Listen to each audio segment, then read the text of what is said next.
welcome back to my workshop. My name is Robert. In the last few videos I've gone into a lot of detail on the gear cutting attachment for the shaper. For this video, in the words of Monty Python, and now for something completely different. Today I'm going to show you how I sharpen the flutes on Endmills. This is not a definitive guide, this is just the way I do it with the machines and fixtures that I've got available here.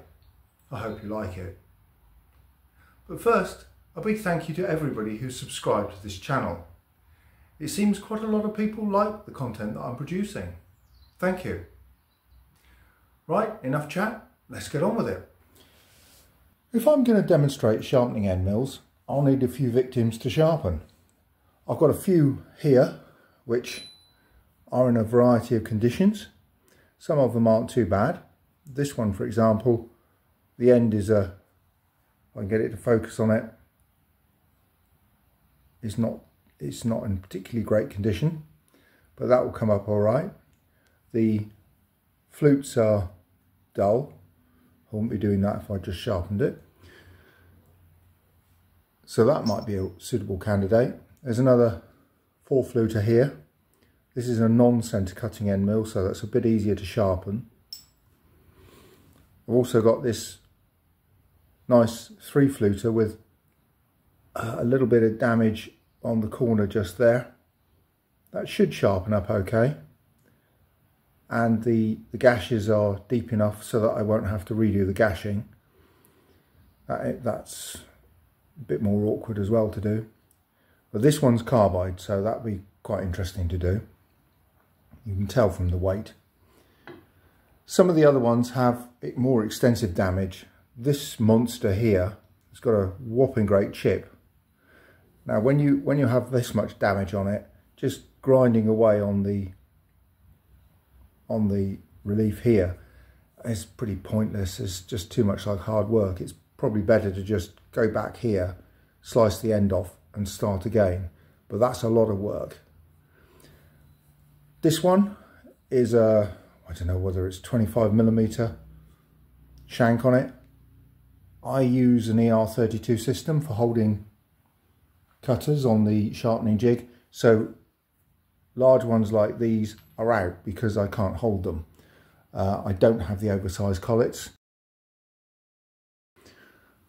but I'll probably pick this 4-fluter, which is a bit dull, and this one that needs cleaning up to demonstrate the sharpening technique. This is my little Union tool and cutter grinder that I'm going to be using to sharpen the end mills. It's got about a 1/4 horsepower, I think it's about 180 watt motor up here. The grinding wheels are directly mounted on the motor by design. It's not the best, but it's what it is. I've got an aluminium oxide wheel on one end. I think this is about 60 grit, and I've got a resin bonded diamond wheel on the other end. The whole head can be rotated. It's rather stiff, but you can rotate it round to use the other wheel.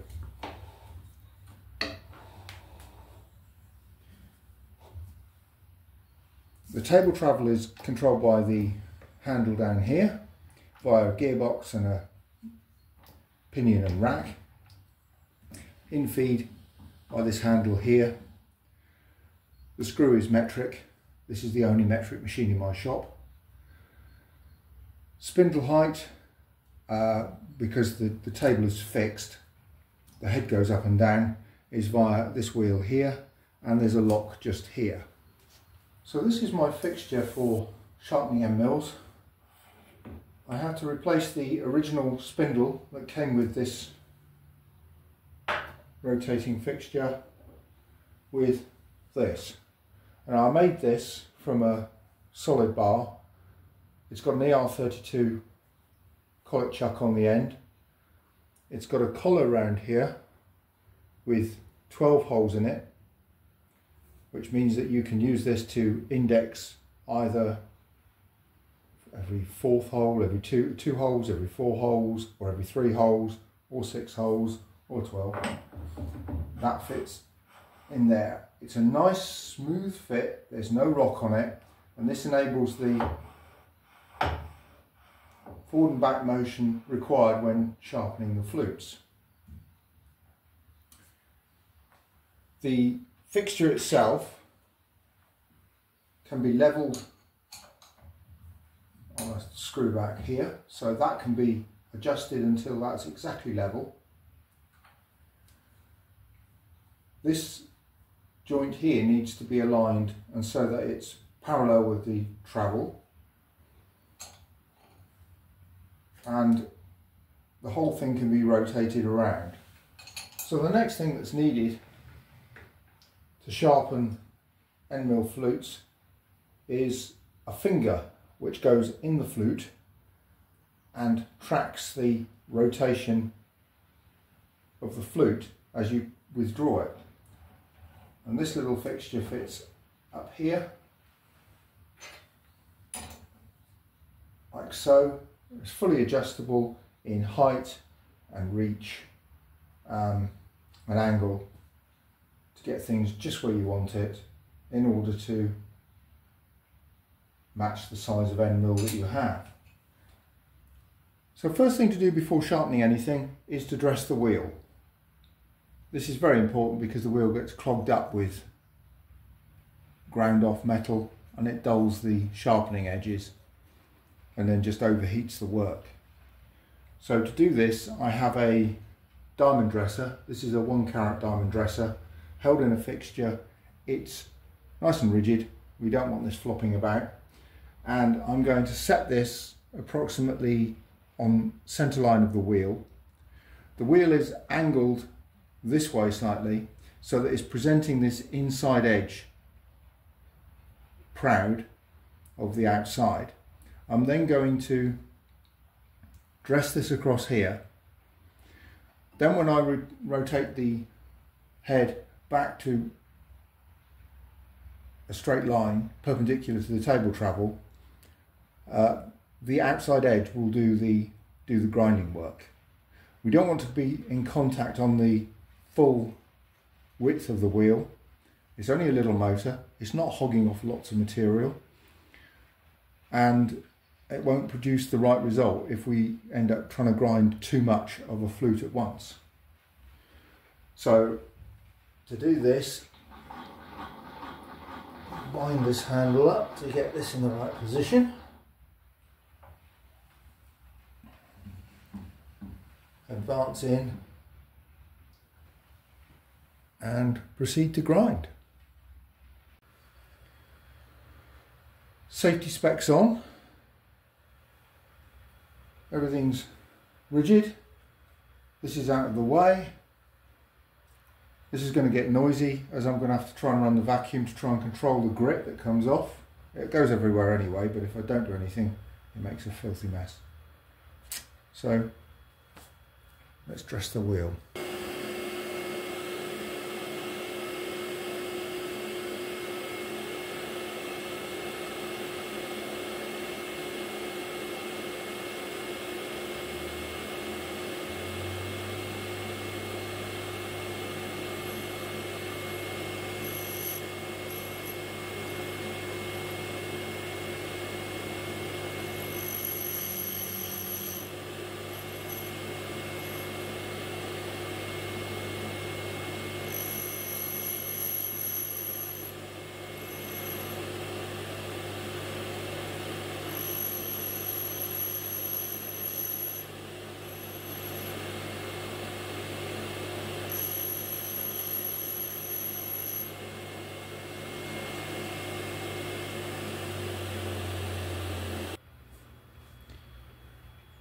In for a closer look at the wheel. It's all clean on the surface. There is a little tiny bit of muck on there still, but I'm going to stop there. That's clean enough to grind it. I've only ground this front face. Sometimes when I need to get into a corner, I will actually just clean up the outside edge to make sure that we have it running true rather than This will probably bounce a little bit, you can see there.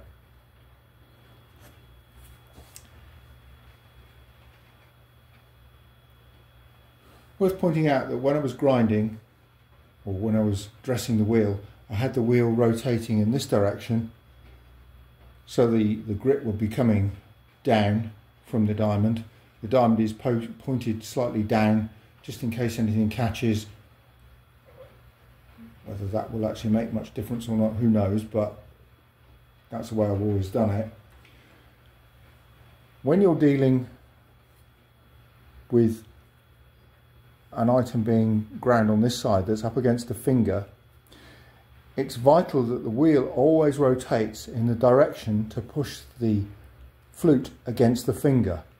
You'd never grind with the wheel going this way if the finger is above, because it tends to push the work away from the wheel, and it's much more difficult to control it, and it goes horribly wrong if it loses contact with the finger and then just basically wipes your edge out. Next comes a little bit more setup. I need the spindle to be perfectly level.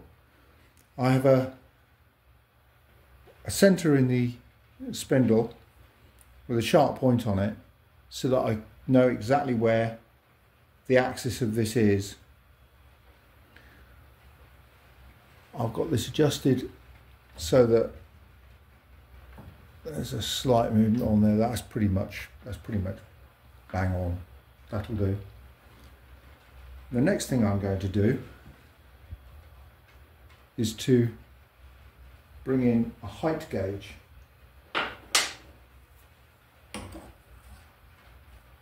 So let's just rearrange your viewpoint so you can see what I'm doing. So I'm now going to adjust the height gauge until the tip on the end of the height gauge is exactly on centre line.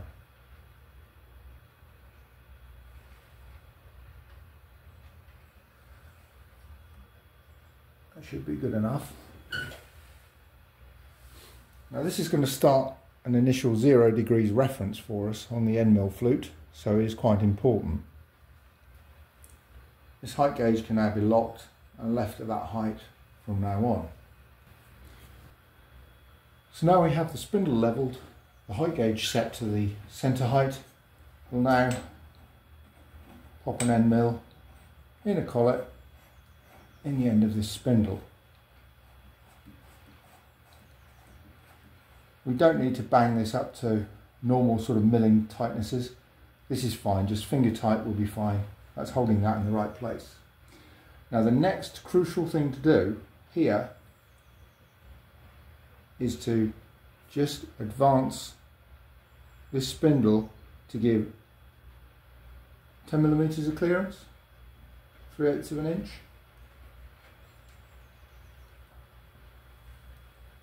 I've now put the spindle lock on again. This little bit of clearance is going to enable the Endmill to be withdrawn completely from the wheel and from the finger, so that it can be indexed round to the next flute. I'm using a rigid finger here. This is a piece of, might be a piece of HSS actually, ground to a point. So it's not going to flex at all. I don't want any movement in it at all. I'll show you a close-up of the finger in a minute. So we'll just rotate the head around to make it a little bit more convenient, and then we can bring the end of the height gauge in and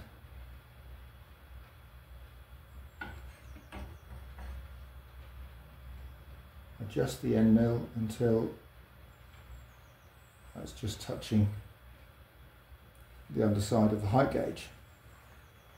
So now this tip of the end is now on centre height. I'll bring you in for a better look. There we are with the height gauge just about at the right point there. There is a little bit of damage on the end of the Endmill there, which makes this a bit of a guessing game. But that's now set up at the right point for the finger to be set. So now adjust the finger to get this in contact with the flute. Now I'll bring you in for a different view in a minute to show you exactly where I've put it. I'm not putting it right on the end of the flute, and I'm not putting it right on the edge of the flute. It's close to the edge, as close as I can get it, and it's just back from the tip. And there's another screw under here to enable that to be lowered exactly into position.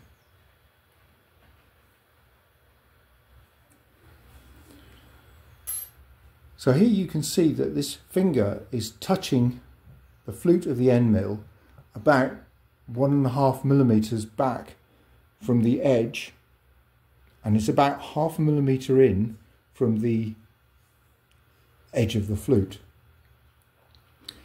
We're going to be grinding on the edge, the helical edge, so we obviously don't want it right up against there because we don't want it losing contact with the flute. We also want it back from the end so that as the end mill is withdrawn from the grinding wheel,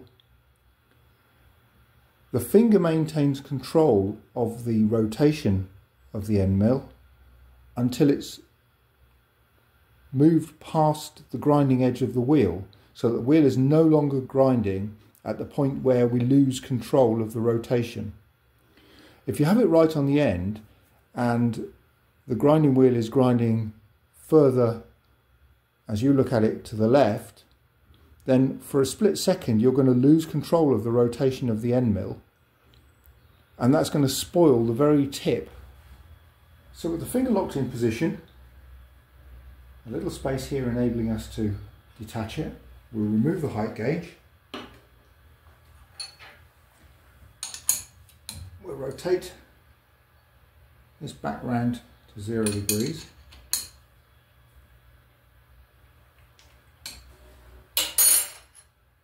I am now going to, I feel, because I can't really see what I'm doing here, I'm now going to rotate the guard around to get it out of the way.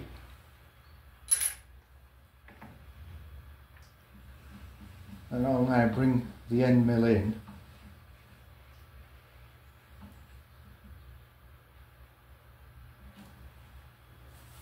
And I'll bring you round for a separate angle to show you exactly how I'm setting it up.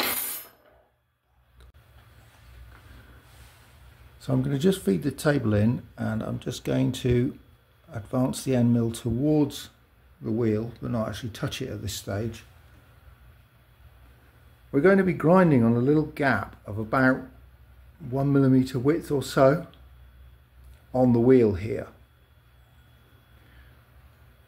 The finger, not my finger, the finger here is going to be just from your perspective to the left of the wheel, so that the end mill is going to come off, still under control of the finger, until it's completely clear of the wheel.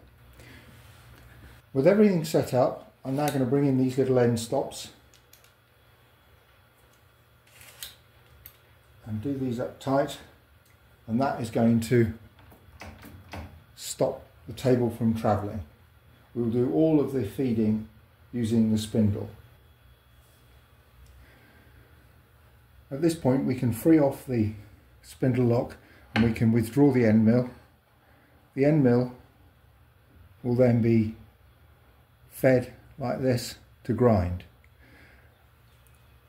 Now at this point it's worth explaining why I grind in the direction I do. I'm not going to be pushing the end mill in like this to grind. I'm going to be advancing it as far as I want to go, right to the end of the flute, making contact with the wheel, and then withdrawing the end mill like this. The reasoning is that when you back out, the finger is forced against the flute, and the flute then has to force the rotation. If you go the other way, the flute just moves away from the finger and you lose control. You are then fighting friction and everything else to try and keep it in contact with the wheel, with the flute. And it just seems to work so much better just withdrawing, whereas the moving from your perspective from left to right is a lot more juddery. One further part of the setup that I haven't covered yet is the clearance angle. Now that's where this joint on the fixture comes in. It's at 0 degrees at the moment. I'm going to loosen that off and bring that to about 10 degrees.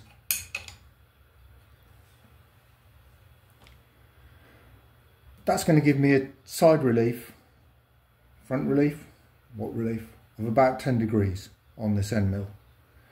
Now that might be a bit excessive, but with all of the other variables in this setup, that figure seems to work best for this. You can back it off to about 8 degrees or so, but 10 seems to produce a nice clean sharp edge. Having rotated it, the Endmill is now well above centre, so we need to raise the grinding head. So let's take the lock off and raise this till it's approximately on centre, and then do up the lock very tight. That should make sure that the head doesn't rock. We're now ready to grind. Everything's all set up now, ready to take the first grind. So I'm going to feed the cutter into the starting point. I'll start the wheel. I'll then advance the mill into the wheel and just take a first grind and see how it cleans up. I've blued up the cutting edges so you can see what's going on. We're rotating clockwise on the wheel, so it's pushing the Endmill up against the finger. So just feeding gently. And we're about to make contact. Just there.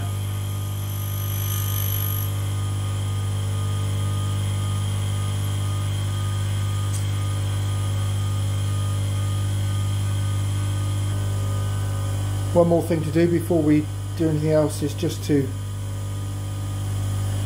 zero the dial so we know where we are. Now we can move the work away from the wheel. Not really taking off very much at all there. Go round to the second flute.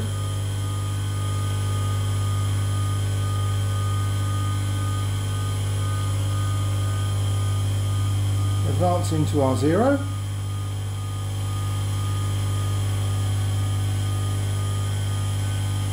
And repeat.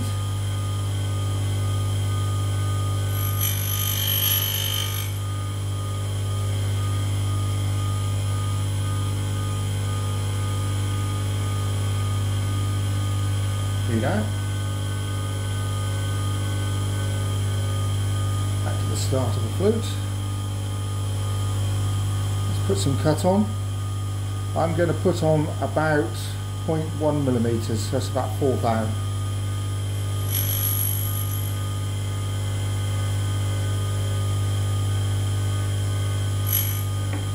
As you can see, we haven't got uniform contact yet all the way along.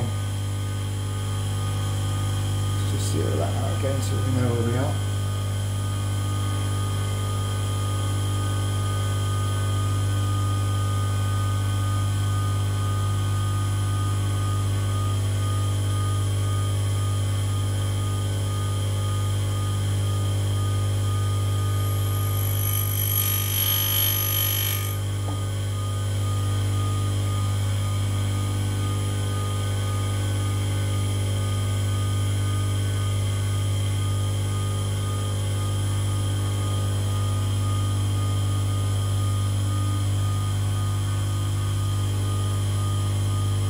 more feed.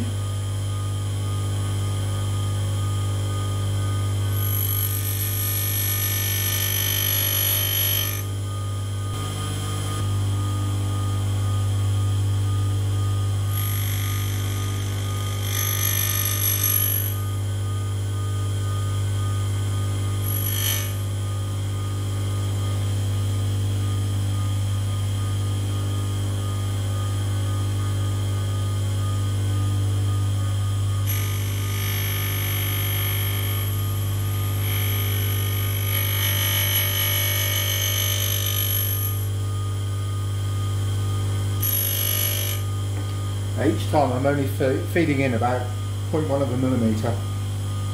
I'm not trying to be greedy.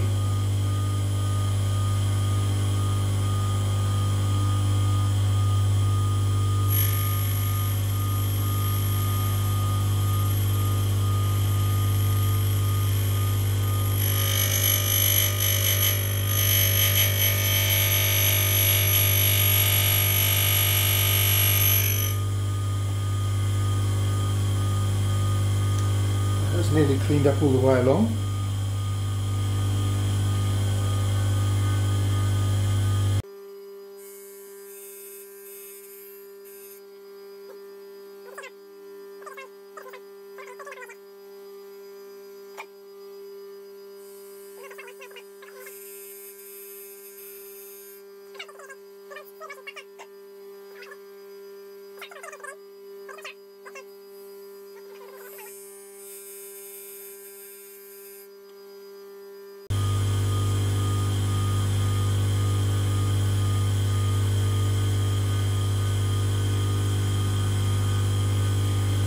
They're feeling a bit better.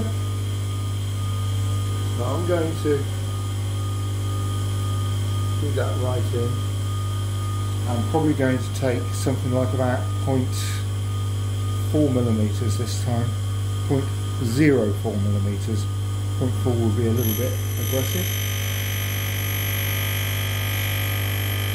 It's quite a heavy contact because I've gone back past where I'd started before, but that's only going to be for the first few millimeters.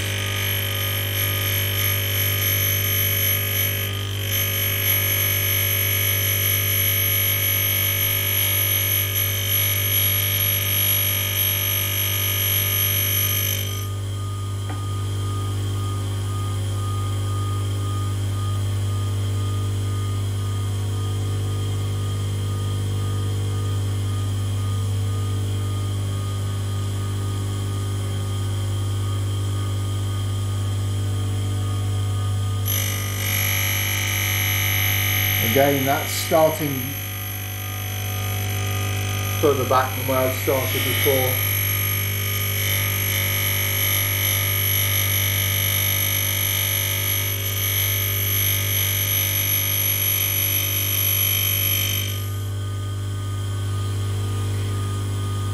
There we are. You see some nicely ground flutes there.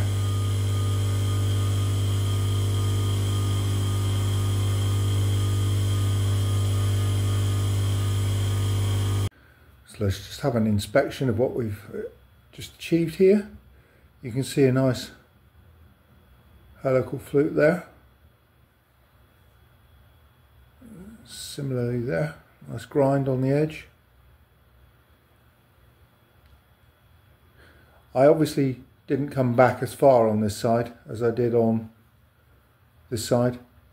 You could hear the heavier contact when I started if I went back further than I had before. Well, that's that one done. The edges feel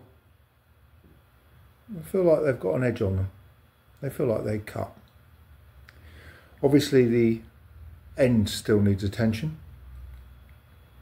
And on this particular mill, because it's quite